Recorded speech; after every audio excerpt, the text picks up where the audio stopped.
नमस्कार, बहुत बहुत स्वागत है आपका सितारे हमारे तुम्हारे में।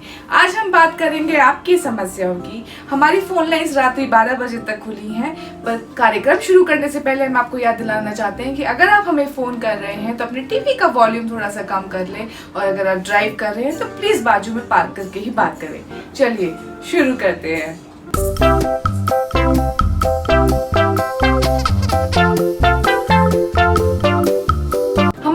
कॉलर जुड़ रहे हैं आगरा से, जिनका नाम है परेशान आत्मा जी। बोलिए, क्या सवाल है आपका?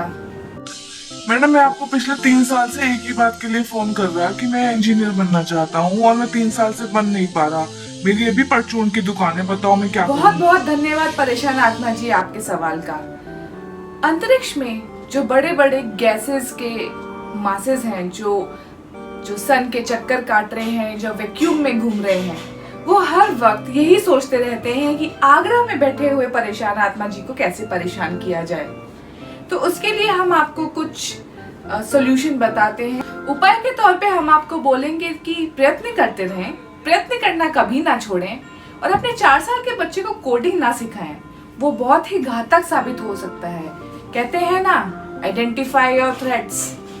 चलिए कार्यक्रम को आगे बढ़ाते हैं। हमारे नेक्स्ट कॉलर जुड़ रहे हैं बरेली से, बौखलाए चंद जी। कहिए, क्या है सवाल आपका?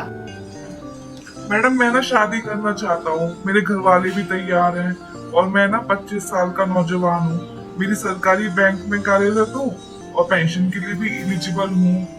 घूमने फिरने का शौक रखता हूँ, कोई गंदी आदत भी नहीं है। तो सवाल क्या है आपका? क्या जानना चाहते हैं आप ये जानना चाहते हैं कि आपकी शादी कब होगी? नहीं, वो आपका प्रोग्राम देश विदेश में प्रसारण होता है ना, मैंने प्रोफाइल शेयर करना चाह रहा था। बौखलाए चंद जी से शायद हमारा कनेक्शन टूट गया है। अभी हम लेंगे एक छोटा सा ब्रेक, और ब्रेक की वापसी में फिर से शुरू करेंगे कार्यक्रम सितारे हमारे तुम्हारे। देखते रहिए।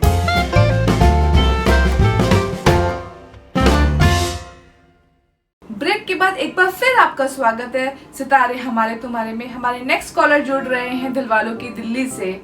बहुत ही छोटी उम्र के कॉलर हैं, देखते हैं क्या बोलना चाहते हैं बाल खिलाड़ी जी। कहिए बाल खिलाड़ी जी, कहिए अपना सवाल। हेलो हेलो जी, हम आपको सुन पा रहे हैं। फोन ही कट गया दिखे। जी, आपकी आवाज आ रही है हम तक। बोलिए अपना सवाल, क्या पूछना चाहते हैं?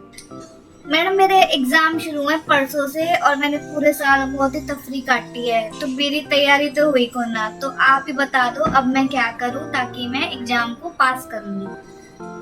बस इतना ही सवाल है। बाल खिलाड़ी जी, जैसा कि आपने बताया कि आपके एग्जाम्स परसों शुरू हैं और आज आपकी आंखें खुली हैं, तो और अगर हम आपके नाम को गौर करें तो वो अपने आप में ही बहुत चतुर खिलाड़ी है।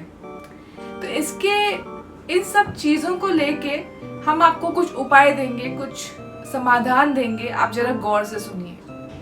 अपने पास वाली ग्रोसरी पे जाके कॉफी या रेड बुल का स्टॉक अप कर लीजिए, क्योंकि ये आपको रात को उठने में मदद करेगा ताकि आप पढ़ाई पे फोकस कर पाए। माना 3 दिन बाकी है, लेकिन बैलेंस लाइफ में होना बहुत जरूरी है। तो हम आपको यहाँ पे बोलेंगे कि नेटफ्लिक्स पे या हॉटस्टार पे जाके दिन में कोई मूवी देखें। बहुत अच्छी मूवीज रिलीज हो गई हैं, तो दिन का समय जो है आप मूवीज पे लगाएं और रात्रि का समय आप पढ़ाई पे लगाएं। इसके बाद हम बोलेंगे कि स्ट्रेटेजी होना बहुत जरूरी है। पहली संभावना तो ये हो सकती है कि आपको प्रश्न का उत्तर आता है, तो उसमें तो आपको कुछ प्रॉब्लम ही नहीं है, आप अच्छे से उत्तर लिख के आ जाएंगे। अभी जो दूसरी संभावना है, जिसमें आपको प्रश्न का उत्तर नहीं आता है एग्जाम में, वहां पे जरूरी है कि आप अपनी स्ट्रेटेजी आजमाएं। तो अगर आपको उत्तर नहीं आता है तो पहली चीज आप कर सकते हैं कि शुरू की 2 लाइन टेक्निकल लिखिए, लास्ट की 2 लाइन टेक्निकल लिखिए, और बीच में गाने या अपने कुछ फेवरेट डायलॉग से कॉपी भर के आ सकते हैं। पास तो आप वैसे भी नहीं होने वाले हैं, पर हो सकता है कि ये उपाय आपके लिए लाभदायक हो। दूसरी चीज, जैसा कि मैंने आपको बोला कि दूसरों को टेंशन देना बहुत जरूरी हो जाता है एग्जाम हॉल में। तो आप जब लिखें तो बहुत बड़ा लिखें और डॉक्टर्स की हैंडराइटिंग लिखें, स्पेशली वहां पर जहां पे आप गलत लिख रहे हैं। बड़ी हैंडराइटिंग लिखने से क्या होगा, कैसे लोगों के टेंशन बढ़ेंगे, वो मैं आपको बताती हूँ। जितना बड़ा लिखेंगे उतनी ही ज्यादा सप्लीमेंट्री कॉपी लेंगे। जब आप टीचर के पास बार बार सप्लीमेंट्री कॉपी लेने के लिए जाएंगे तो इससे एग्जाम हॉल में एक एनवायरनमेंट क्रिएट होता है जिसको बोलते हैं एग्जामोफोबिया। इसमें आपके आजू बाजू वाले सब लोग जो पीयर्स हैं, आपके जो क्लासमेट्स हैं, वो इस टेंशन में आ जाते हैं कि अरे यार इसको तो पूरा पेपर आता है, ये तो कॉपियों पे कॉपियां भरा जाता है। तो उसमें वो थोड़ा सा नर्वस हो जाते हैं, थोड़ा टेंशन हो जाते हैं और आप कंपटीशन में थोड़ा सा आगे चले जाते हैं। इसी के बीच में एक गुरु मंत्र। पेपर शुरू करने से पहले अपना एंगल जरूर जांच लें कि आप 3-4 कॉपियों को देख पा रहे हैं। अगर आपका question paper multiple choice questions है यानी कि एमसीक्यू है तो फिर आपको बहुत अच्छे से पता है कि आपको क्या करना है। जय माता दी, टिक। जय माता दी, टिक। इसी के साथ आज हम अपने कार्यक्रम में आगे बढ़ते हैं अपनी लास्ट कॉल के साथ, जो कि जुड़ रहे हैं मंगल यात्री जी जलंधर से। मंगल यात्री जी, क्या है आपका सवाल, बोलिए। सत श्री अकाल मैडम जी, मैंने ना विदेश जाना है। मेरे को ना विदेश जाना ही है, समझ लो बस, पर टाइम ही नहीं समझ आ रहा। तो आप बता दो कब जाएंगे हम विदेश। मंगल यात्री जी, बहुत बहुत शुक्रिया आपके सवाल के लिए, पर इससे पहले हम आपको बोलना चाहेंगे कि अपने पैरों को अच्छी तरह से चेक कर लीजिए, क्या उसमें कोई तिल है। अगर उसमें तिल है तो आपके विदेश जाने की संभावना बहुत ही ज्यादा बढ़ जाती है। उपाय के तौर पे हम आपको बोलेंगे कि विदेश जाने से पहले अलीबाग, गोवा, जम्मू, बरेली, कोचीन, कोयम्बतौर, केरला जैसी जगहों पे जाके देखें। हमारे भारत में भी बहुत अच्छी जगह हैं घूमने के लिए।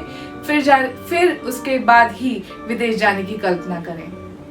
तो इसी के साथ हम पहुंच चुके हैं हमारे आज के कार्यक्रम के अंत पे। हम आप सभी लोगों से निवेदन करना चाहते हैं कि हमारी किसी भी कही हुई बात को गलत ना समझें, ये सिर्फ एक हंसी का पात्र है। चैनल को अगर सब्सक्राइब नहीं किया है तो सब्सक्राइब कर लें, बेल आइकन को जरूर दबा दें ताकि जो भी हमारा नया वीडियो आए उसकी सही टाइम पे आपको नोटिफिकेशन मिलती रहे। बहुत बहुत शुक्रिया हमारे इस कार्यक्रम को देखने के लिए। आगे फिर मिलेंगे सितारे हमारे तुम्हारे में। नमस्कार।